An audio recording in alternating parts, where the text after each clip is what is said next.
with demand expected to come back, the question remains, does this mean the economy is back on track? Companies now, after experimenting with offshore in places like India, Philippines, and Poland, want to bring those jobs back. We invest in the U.S. We're the biggest exporter in the country. In the cycle we're in right now, we're creating jobs. From Radio America, it's Neil Asbury's Made in America, the show that explores American industry, large and small, and promotes American-made products everywhere.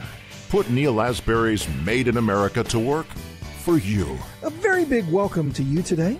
I'm your host, Neil Asbury, together with co-host Dr. Rich Rothman. So, Rich, you know, it's an incredible week, really. It's an incredible week. I mean, you see COVID, some more hot spots, South Florida, what's happening in Florida, Texas, California, Arizona.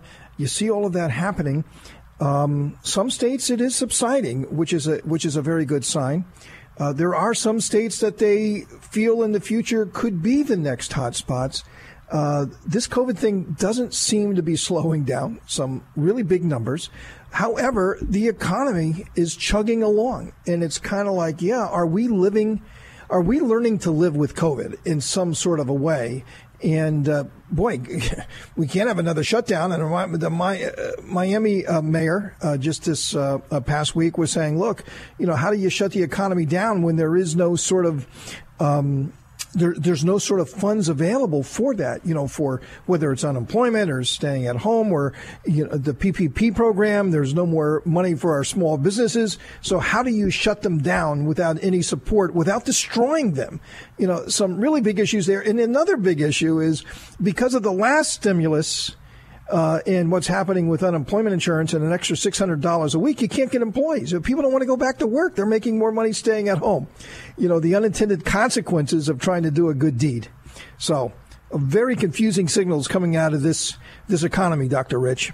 Yeah, well, exactly. And first of all, I think your statement that do we have to live with it? And the answer is yes, we're going to live with it. And the president said that. We're just going to have to learn to live with it because that's the reality. We're going to have to learn to live with it and mitigate the problems that we have, protect those who are the most sufferable on it, and all the others need to get back to work and do good things that make the most sense.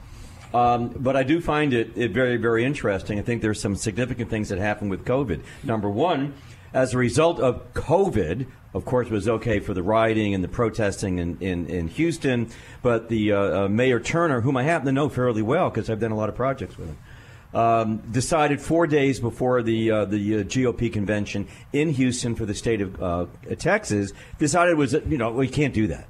We can't do that because it's very, very dangerous. We can't do that. And so that was canceled on the GOP. So you can't go to church. You can't go to church. And if you do go to church, you can't sing in church. If you can't sit in the left side, pretty soon it's going to sound very dogmatic, don't you think? Let's go right. We're going in that direction. Let's go right. Well, of course you can go right because it's endorsed by the left, and that's the right thing to do right now, according to them. But seriously, the numbers intrigue me this week. I've been watching the numbers. You mentioned Dade County. It's actually the county mayor. They have a strong county mayor, then they have city mayors. So the county mayor, Jimenez, decided to go out there all on his own, never discussed it with one city mayor, and shut down the restaurants. Big, important part of the economy. It's a big vertical in Miami-Dade County. And, of course, the gyms and so forth. Well, he freaked out 25 mayors who wrote a letter immediately excoriating him for doing that. How do you do that and don't even call a mayor? How do you not call the mayor of Coral Gables? I'm in Coral Gables all the time. And not say, by the way, we know you're a sea of restaurants. It's a very important vertical, but we're going to close it down. We're going to do that. And he didn't do that. So they wrote 25 signatures saying, basically, we're not going to go along with this and let you do something differently, which he did. You can have people on the outside, but that's about it. So it's very, very interesting. We're going to see where this goes. We're going to discuss it a lot more in the show. Hey, Rich, we got an incredible guest coming on. It's a huge resume. Andy Puzder, he is an attorney, an author, a businessman. He's a former CEO of CKE Restaurants. They are the owners of Hardee's and Carl's Jr., a senior fellow at Pepperdine University. He was the first nominated Secretary of Labor of President Trump, and he is the author, his latest book, The Capitalist Comeback, The Trump Boom, and Let's Plot to Stop It. Andy, welcome to Made in America. Oh, it's great to be here, Neil. Thank you very much. Well, we're all fired up today, as you can see, and you do a lot of writing on this topic. Well, first of all, how do you see the recovery? I mean, I've read something from you that you see this recovery as being very strong, and that the economy is coming back and it's roaring back. How would you qualify of what those economic opportunities are out there right now today for our small business owners? Well, first of all, you've got an incredible reduction in the unemployment rate. People thought it was going to be up to 20% in May, and it came down to 13. Then they thought it was going to go up to, it would be 12.5 in June, and it went down to 11.1. We've created 2.7 million jobs in May. Originally, it was 2.5. Both those numbers would have been records. And then in June, and by the way, the experts were predicting we'd lose 9 million jobs. We added 4.8 million in June on top of the 2.7 we had in May. Retail sales were up 17.7, which is a record and way ahead of analysts' expectations. New home sales, manufacturing's way up. Matter of fact, the Federal Reserve reported yesterday that manufacturing production in June was up 7.2. The experts thought it'd be up 5. Retail sales were up, as I said, 17.7, which was a record in May. They were up another 7.5 in June. That came out this morning. I mean, the numbers are incredible. So it's hard to deny if we're not having a V-shaped recovery because we're still got a little bit of we've got the pandemic out there and people concerned about getting out and doing the things they used to do. We're definitely having a very strong checkmark recovery. It's the economy's doing things it's never done before. And this presents our various opportunities for businesses out there. And, I know you're familiar with the quick service restaurant industry that I used to be in. Many of the CEOs I talked to in that industry are actually having positive sales. And they're having positive sales over last year because people are using the drive-thrus. They've got some third-party delivery, that's up, but really the drive-thru is really driving positive sales. Quick service restaurant chains are having positive experience with third-party delivery. Casual dining, the opportunities aren't so great. It's the kind of restaurant you used to go to and sit down and order a steak or fish and a bottle of wine. That's going to take some time. We're going to have to wait for that vaccine to come out. Good news on that front from Moderna yesterday about developing a vaccine, which I think is very encouraging for the economy. But some sectors are doing great, and some are not doing so well. You are absolutely right about it being difficult to find employees. This $600 a week that the federal government gave as a bonus to people who were on unemployment was, as you also say, well-intended. They didn't think the states could manage a complicated program, so they just decided to give everybody an extra $600. And the result is that about 20% of the people on unemployment are making twice as much or more than they made when they had jobs, and 68% are making more than they had when they had jobs. So it's an interesting time, and we're gonna have to see what these July numbers look like. I'm pretty excited to see them. Well, you're right, and it's interesting. We were talking about the $600 bonus that people were getting. That is, and the Republicans warned. There was a tremendous warning when that was going to get passed that it's going to have an unintended consequence, and we're seeing that right now. But interestingly, as we're looking out over the next few weeks, and we're looking for another bill to be passed that would hand some more money out in another form of fashion that they're going to figure out.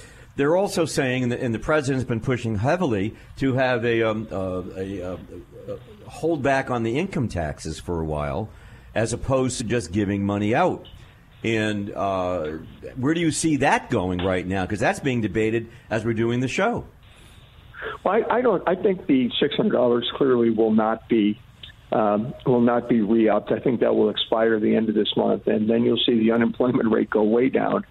But they will do something, and I don't think that they should do anything as generous as this $600 was. But I think making sure that people who actually can't get jobs now because we shut the economy down because of the coronavirus, I think they do need help, and I think the government will help them.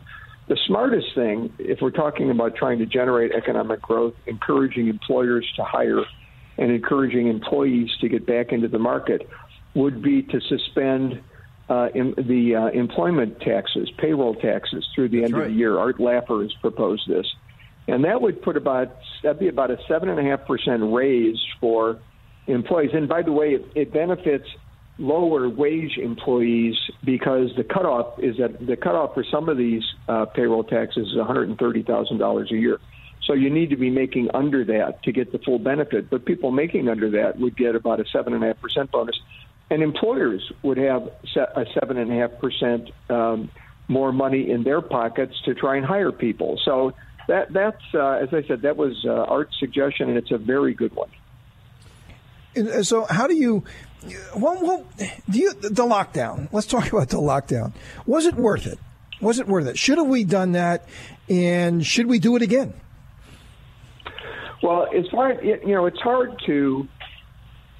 It's hard to sit in the chair behind the big desk and make these kinds of decisions without knowing what the future is going to be. The president and the people in the administration were told by a statistician and epidemiologist from Great Britain that there was a chance that 2.2 million Americans are going to die from this. And so the idea, and that our hospital system would be overwhelmed. You'd have bodies piling up like cordwood in the halls. It was a very scary scenario from a respected source. Well, with that, if you're the president of the United States and it says something's going to kill 2.2 million Americans, shutting down the economy isn't something that's absurd. Now, the governors shut down the economy, not the president. This is something that people get very confused about. The governors in each state actually did the shutdowns, but I think the president was supportive. Now, looking back, did we need to do that? Well, I don't really know what would have happened if we hadn't done it. We did end up with far, far fewer deaths. I think there's been about 130,000 to date, and that's too many. But it's far fewer than we suspected was going to happen. So a lot of things were done, including the shutdown, that were done out of fear that there was going to be some very adverse consequences. Now, looking back, should we have done all of that? We probably went too far. I think that shutting down the economy was a mistake. There are two very, very reputable medical foundations who came out with a report about a month ago saying that there was actually an epidemic within the pandemic, and that epidemic is of suicides, drug addiction, and alcoholism, resulting in, and they think it could result in up to 156,000 deaths apart from the virus. That come about because of depression and despair brought about by the shutdown. And their solution to reducing those deaths was to get people working. So we are getting people working. It's an important thing to do. The $600 a month, a lot of the benefits that the government paid was because, quite honestly, they didn't want people going to work. Andy, we wanted people to stay home. Andy, we got to take a quick break. We want to continue that thought. Very, very important. Andy Puzder, he's an attorney, author, businessman, former CEO of CKE Restaurants. That means Hardee's and Carl's Jr., an author. And we're going to talk about his latest book here just in a moment. Stay with us. Made in America.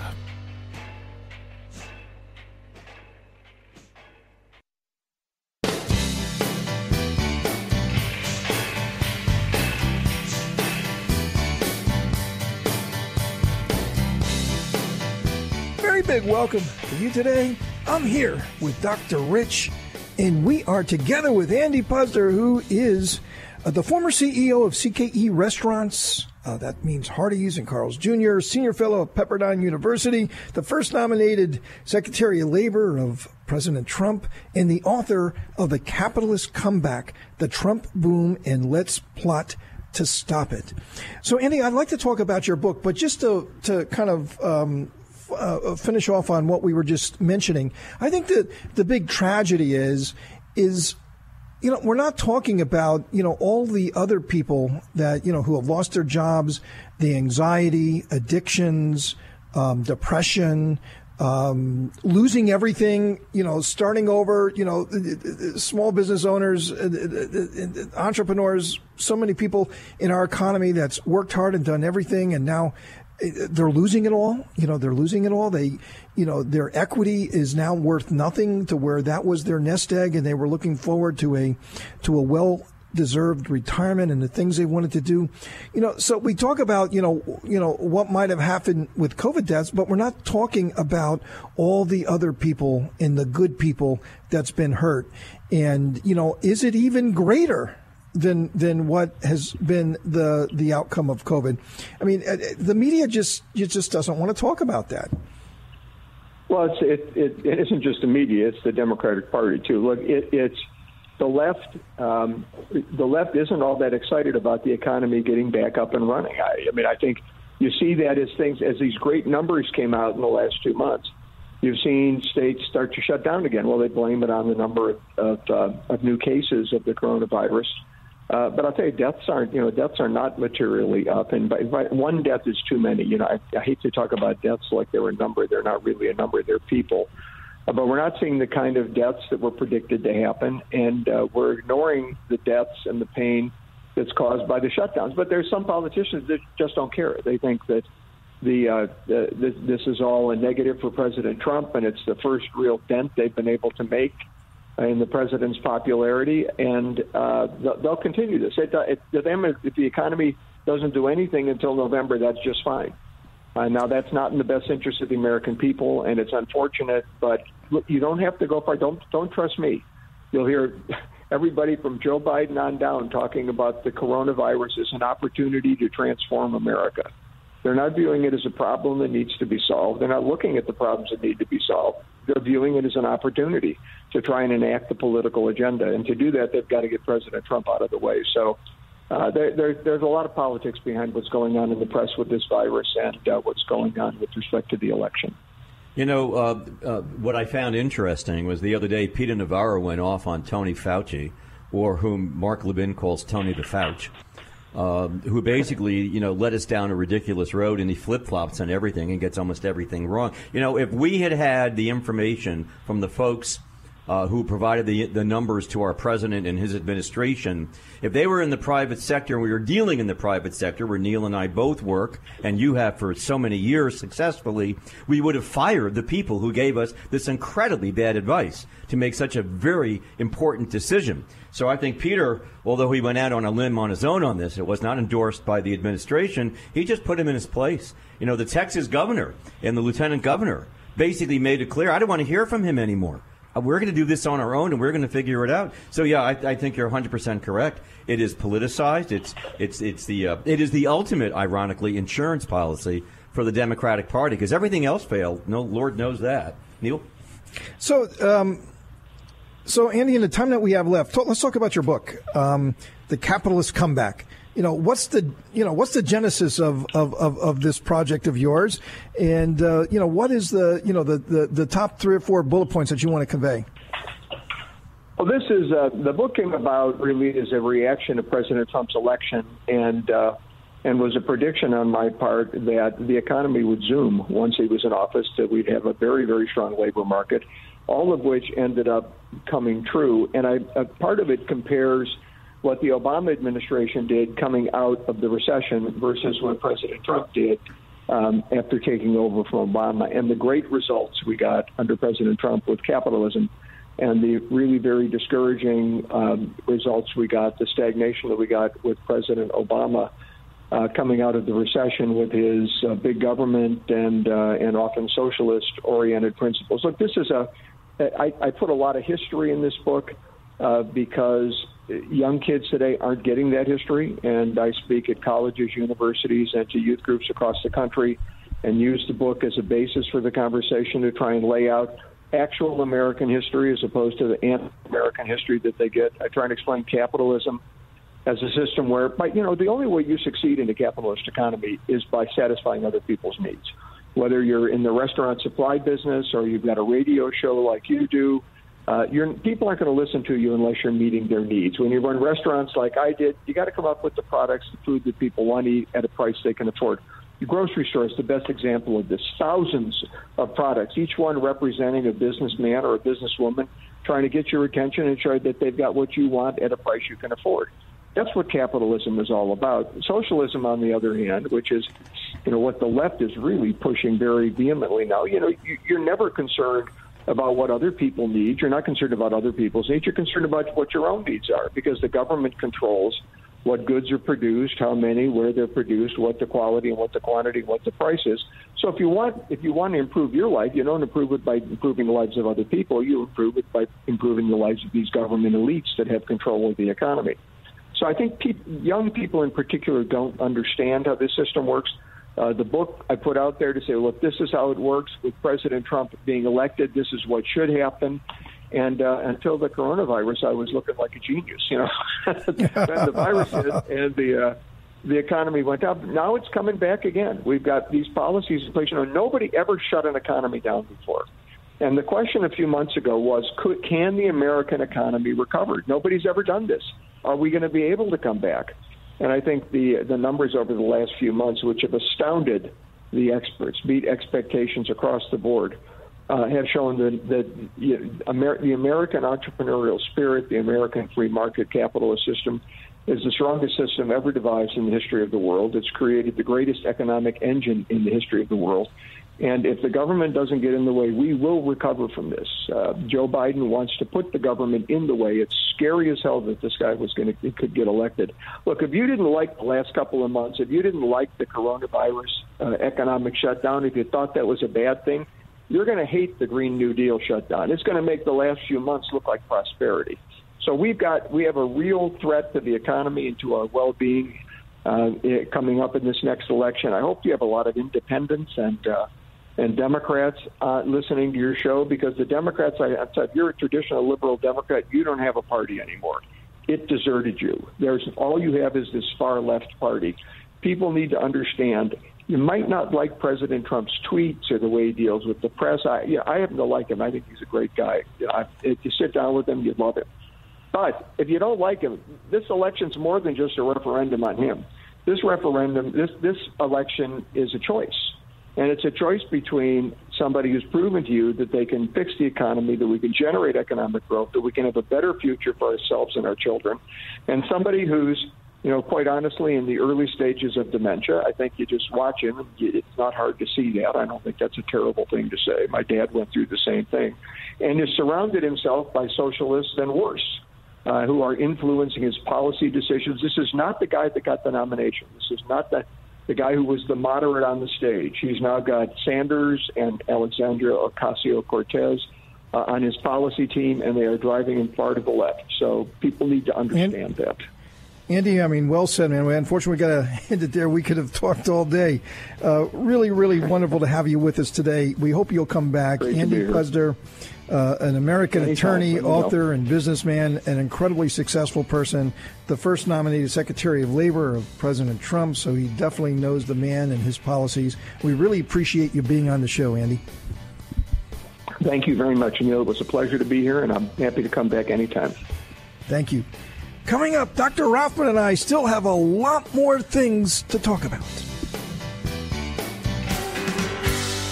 Made in America.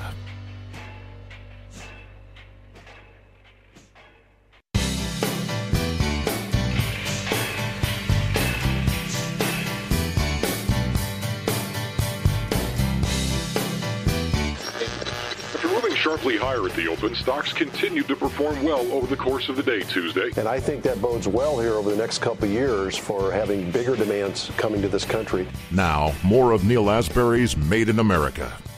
Welcome to Made in America. I'm your host, Neil Asbury, together with co-host Dr. Rich Ruffin. Hey, Rich, that was a fascinating discussion with Andy Puzder, former CEO of Hardee's Restaurants and Carl's Jr., very, very successful quick-serve restaurant chain.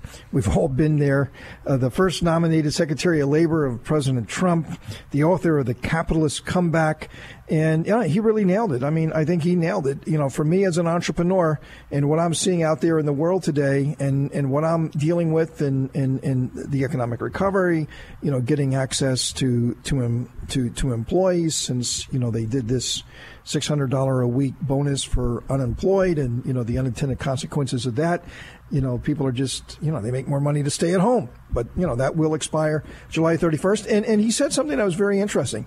He says once that does expire and people have to go back to work, like I've offered a number of my employees to come back to work. I need them all. In fact, I need more than I had before the shutdown. But, it's so hard to get because of that extra bonus. So you want to talk about the unemployment numbers go down. Wait until you see the August numbers. Exactly. Wait until you see the August numbers, which would be the first week of September. I think you're going to see unemployment numbers going down. But, hey, look, man, we got this incredible story here. We're very pleased to have with us Colonel Bob Morris, who's retired from the U.S. military. He's a former Army logistics officer. And he has a small business, a service-disabled veteran-owned small business. And he's just come upon something that is very, very fascinating. And we're going to talk about this. Whereas in the state of Virginia, you got all of this capacity in the distillers, the brewers, the winemakers, the cider makers, beer makers and distributors and so forth. And, when there's a need, the entrepreneurial community, the small business community, really jumps on it, right? So he's helped to coordinate and organize that all of this capability, all this capacity, retooled to make quality hand sanitizer, right? Something that this economy very needs. I mean, you would go into how many stores and, everything's wiped out. You can't buy it. You can't see it. And not only making hand sanitizer, but high quality hand sanitizer. And this is a really big deal. It's endorsed by Ian Anderson. A lot of people say, well, who's Ian Anderson? Well, he was the front man of Jethro Tull. He's the flautist. The flautist. The guy and he would be on one leg and he'd be kind of jumping around. You remember him? Aqualung. I mean, so many great He probably tunes. sold a lot of Charles Dickens novels because he looked like something out of Charles Dickens. So he actually endorses this American-made hand sanitizer that Colonel Bob Morris has brought to us. Absolutely phenomenal story. Bob, welcome to Made in America. Well, thank you very much. Thank you for having me on. So tell me, how do you get an endorsement from Ian Anderson? Maybe I have a few things I'd like to endorse as well. How did that all come about? Well, it goes back several years on kind of a lark. I reached out to Ian at one of his concerts because we do a project called Helping the Heroes for the nonprofit I started, and we wanted to do some things to raise money with to help that because we're a very small, 100% all volunteer nonprofit. I like to call us a real nonprofit. And miraculously, I actually got an email from him. Went and met him at a concert, and at that point, he allowed me to bring disabled veterans from Blind Veterans Association and other the veterans groups. Small groups at a time. They'd go to his, before the show, they'd go to the sound check. He actually had them backstage. They met the band. He and his wife and the band were just super to these kids. And then they'd give them tickets to the show, and it just really made a big thing for him. And then from there, he began to support another project we started, which was the global campaign against improvised explosive devices because of all the issues with IEDs, not only in the world, but in the U.S. A lot of folks don't understand that the U.S. has a lot more IEDs when you look at the real definition, and it affects violence in schools and all kinds of stuff. And so he got behind that, and so we were corresponding here recently, and we were talking about the issues with hand sanitizer and the fact there's a lot of really bad stuff out of the market now, the issue that there's not a lot of capacity in either the U.S. or the U.K. And so I shared with him what we were doing to bring together small businesses to help them keep people employed in the U.S. and also to provide the service. And we exchanged some information. I sent him the information on it, and he agreed to lend his name to it so that we can keep things going, keep this capacity going, which is going to be a very, very important thing as cheap hand sanitizer hits the market. These folks are up against kind of a wall because you can't compete with hand sanitizer that's coming across the border that's substandard, and a lot of the issue with methanol, and so he lent him his support to it, and we're doing that now with a Jethro Tull version of the hand sanitizer with his logo and everything on it, and then a portion of the proceeds go back in so that the distilleries and breweries and others who were going in the red, actually providing hand sanitizer for free to first responders, now can have some of those costs covered. So it's a really good news story of a lot of dedicated folks coming together quietly to have a really big impact, and we're hoping that it continues.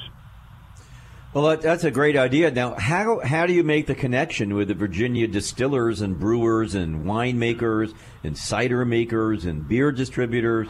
I mean, how did that come about? Because that seems, obviously, is very specific for what you need to have done. We did it down here in Florida with Bacardi. Bacardi took one of the manufacturing plants and converted it into a hand sanitizer plant at the height of the pandemic a few months ago. So how did that come about, Bob? That was kind of another interesting thing. I actually just got a phone call one day from one of the folks that I had worked with in the Virginia Manufacturers Association, a gentleman by the name of Brett Bassey, who runs it, who said, I understand that you have, through a mutual friend, he said, I understand that you've had a lot of experience doing logistics. I did a lot of stuff in the military on invading small countries and little things like that. And so he said, we're trying to get this together, but the problem we have is we've got the brewers who have a whole bunch of beer.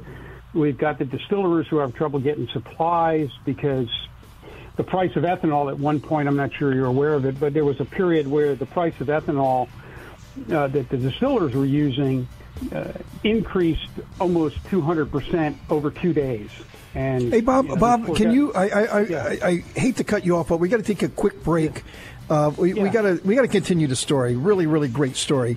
We're on with Colonel Bob Morris, a fascinating story about quality hand sanitizer and how that whole project came together and helping our vets. I mean, so many wonderful things connected together here.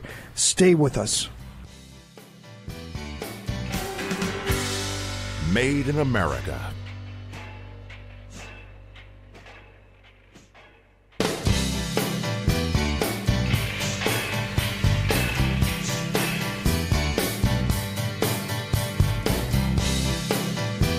Welcome to Made in America. I'm your host, Neil Asbury. I'm here together with Dr. Rich, and we're on with Colonel Bob Morris. He's retired from the U.S. military.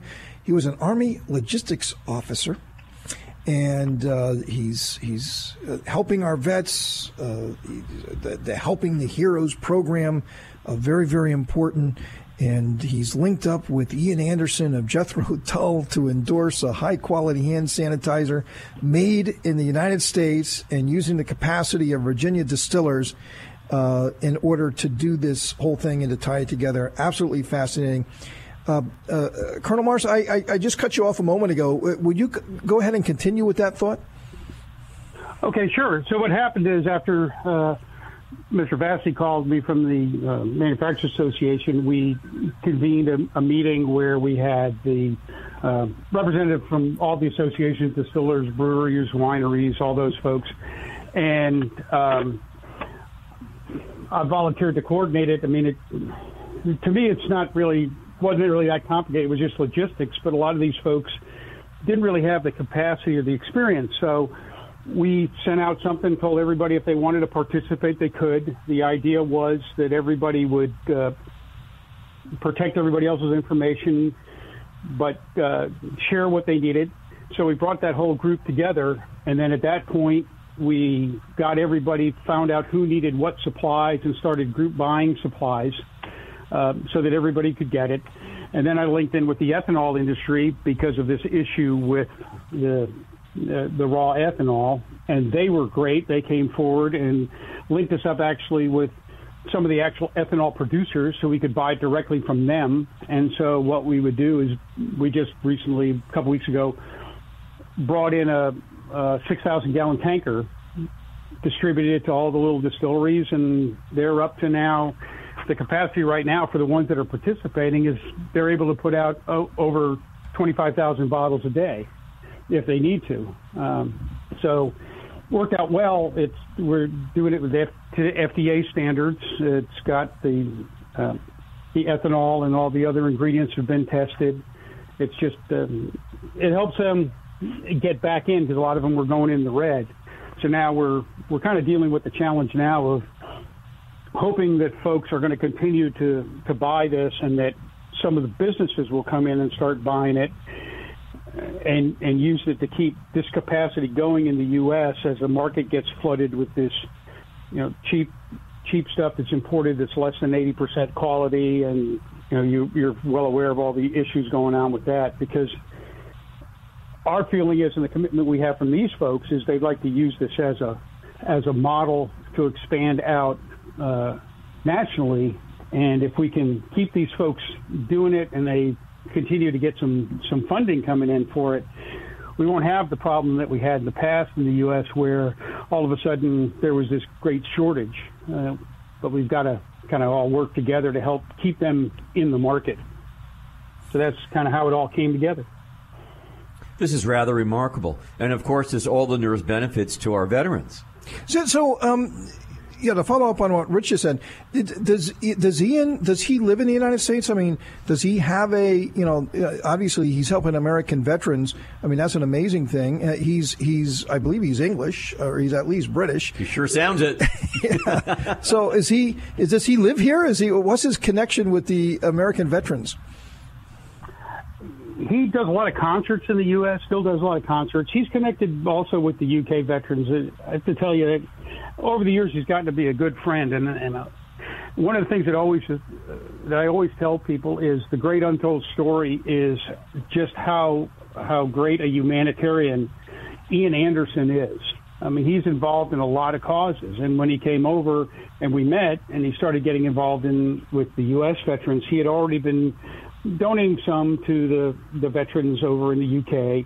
And I'm not sure if people know this, but every year at Christmas, he does a concert for free at a different cathedral somewhere over there to do nothing but raise money to help restore cathedrals that need it. And what a good guy. I mean, it's just an amazing person, and one of the smartest people you'll ever meet. I just have to tell you, his grasp of everything from economics to world politics to everything else is just phenomenal. And so we met and did that. And then several years ago, actually, I was joking around with him and said, this is really great. Maybe someday I was a retired military guy. Maybe, it might be fun to do something. Maybe I'll just do a rock concert for a benefit. And he said, if you can arrange it and coordinate it, I'll donate my time. If you can cover the cost for the band and stuff, and on my way out of the States, we'll do a benefit. And we did in Richmond and brought in a bunch of veterans, some police, firefighters, and first responders. And he's just, I can't say enough good things about what a really great person he is and how quietly behind the scenes he does a lot of things for a lot of really great causes. Wow, it's very fascinating. That's just remarkable. I'm going to go out and buy his album. I'm going to go find his album. I'm going to go. I have his album. Well, I'm going to go on iTunes. I'm going to download. That's right, download them. But I'm not throwing those albums out now. That's right.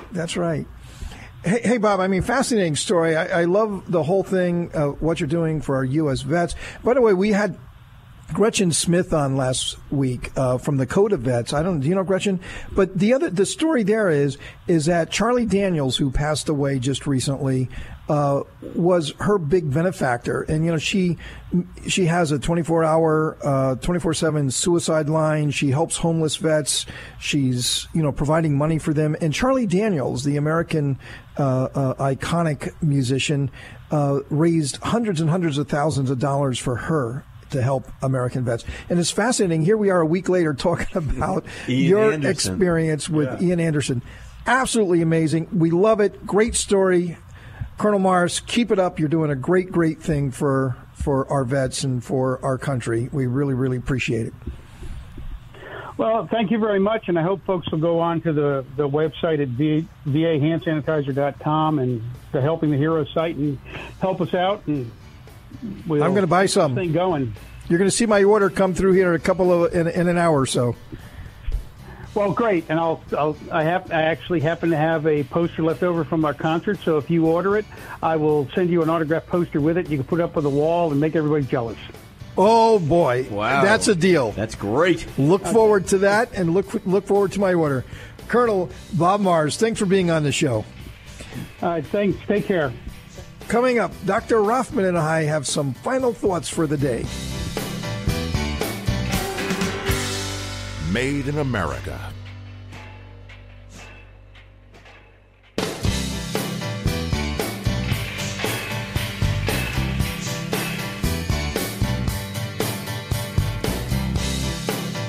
A very big welcome to you today.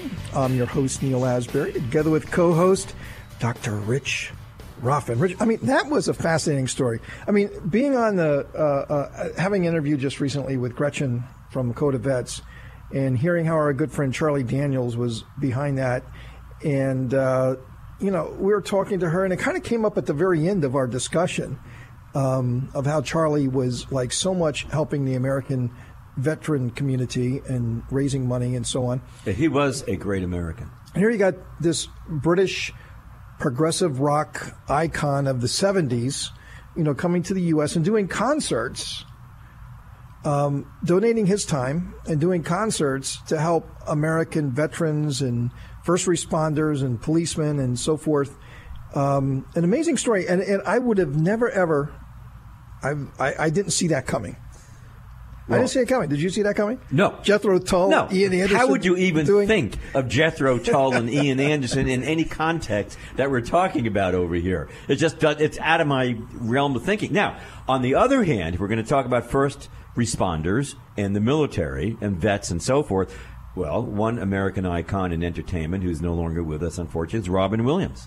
Robin Williams donated more time than you can ever imagine to the vets all over the world. He flew everywhere to be supportive of our men and women in the military, to make them feel good. Ironically, to put a smile on their face when he couldn't put a smile on his own. And to hear that Ian Anderson would do that, this is not his country. But it's nice to know that he does things in the UK, helping the churches, rebuild and so forth, and the military and the first responders. What a good human being he must be. What an amazing story. And the fact that Colonel Bob, what about Bob? Colonel Bob he's center city for this. He organized it all. I mean, this guy's amazing. And it's a great story. Hey, look, I just reached out to him one day, and he responded. It's like, hi, my name is Colonel Bob. I got try and do that. I'd like to talk to you, and I got this sort of thing to help our vets, and I'd like you to see if you can pitch in. I mean, an amazing story. I mean, hey, look, those things happen. Those things happen. I mean, people read these things, this correspondence. It touched a guy, and he said, this sounds like something very interesting. So, hey, look, if you have an idea, you got that spark, write that letter. I guess that's what the lesson of today's show is. If you got that idea, write the letter, and you never know what might come out of it. Well, the point of the matter is, and this is a good point of our show, is that if you're an entrepreneur, if you have a dream, you have an idea, then work on it and make it happen, and don't say no for the other person. You get it out there and let the other person say yes or no, because you just don't know. It could work, may not work, but you got to believe in it. Right. Now, obviously, Colonel Bob's got a great attitude about things because he gets all these projects done.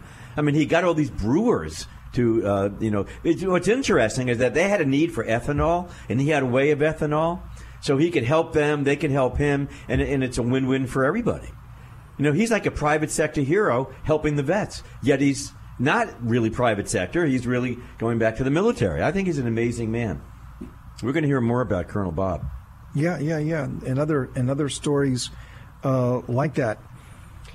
So, just to kind of wrap up on today's show, the economy is chugging along, and there are some things to be very thankful about right now with the recovery of this economy. And, if you talk to certain people like an Andy Puzder, very successful businessman, an incredible career, an author, an attorney, a senior fellow at the Pepperdine University, which is one of the great business schools. They publish a lot of different pieces and statistics and things to how to track, the economic activity in the United States and what's happening with our businesses and mergers and acquisitions and all of that. And for him to come out and say, hey, look, man, we are having that V-shaped recovery. And some of the statistics that he mentioned today and how the economy is really chugging along, I can see it in our business. The consumer business, e-commerce, e-commerce, Rich, right now is off the charts. If you're an aspiring entrepreneur and you're thinking about what you can do, for the next 25 or 30 years, that's going to be very exciting. You can be very passionate about, it's going to be financially rewarding. Make sure there's an e-commerce angle. If there's anything that's happened within the last 3 or 4 months, it's e-commerce is the way of the world. In neon. Just that I throw that in. In neon. Doing that. So, Rich, wonderful show today. Went by very quickly. I enjoyed our guests. We had great guests, great conversations. Though I'm sad that we're out of time today. But the good news is that we're going to be back again next week at the same time for another adventure of Made in America, where we never stop fighting for your jobs.